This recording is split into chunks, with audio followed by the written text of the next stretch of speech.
যে একটা দোয়া করছে আল্লাহর কাছে, আল্লাহ জীবনে যা দোয়া করছিলাম আর যা করবো সব কবুল করে নাও। এই দোয়া করার সাথে সাথে খাইছে এক ধাক্কা, খাইয়ে অনেক দূর, তো কাম হয়ে গেছে, সমস্যা নেই। দোয়াটা কি করছিল? কি করেছিল? আল্লাহ জীবনে যত দোয়া করেছি আর যত দোয়া করব সব তুমি কবুল করে নিও। একটা দোয়া করছে না, মুলতাজাম ধরে কয় দোয়া করছে? এক দোয়া। কারণ কয়টা চাবে ওখানে? আল্লাহ এটা দাও ওইটা দাও, চাওয়ার সময় আছে ওইখানে খালি ধাক্কা ধাক্কি। এজন্য উনি একটা চাইছে, আল্লাহ যা জীবনে চাইছিলাম আর যা চাবো সব তুমি কবুল করে নিও, এটাই চাই, আর কিছু চাই না। সুবহানাল্লাহ পড়তে পারলেন না? শেষ কথা বলি এবার, দোয়া কবুলের 5টা শর্ত। এই কথা বলে আজকের আলোচনা শেষ।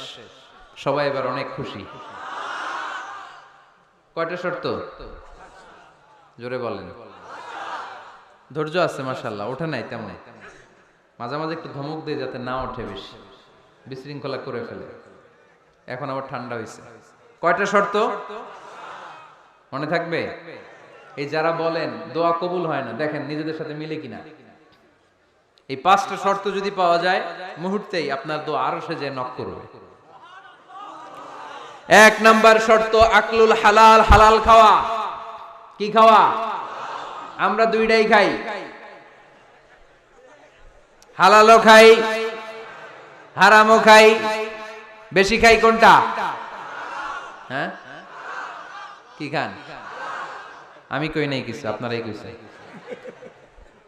নিজের উত্তরে নিজে ধরা না। হারাম খেলে তো দোয়া কবুল হয় না। লা ইয়াদখুলুল জান্নাতা জাসাদুন গুযিয়া বিল হারাম।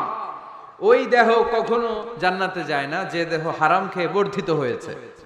কেন দোয়া কবুল হয় না? মিলিয়ে নেন নিজের জীবনের সাথে, জাস্ট একটু মিলিয়ে নেন, খেয়াল করেন। আকলুল হালাল 1 নাম্বার শর্ত। ইউর ইনকাম শুড বি হালাল, ইউর ফুড শুড বি হালাল,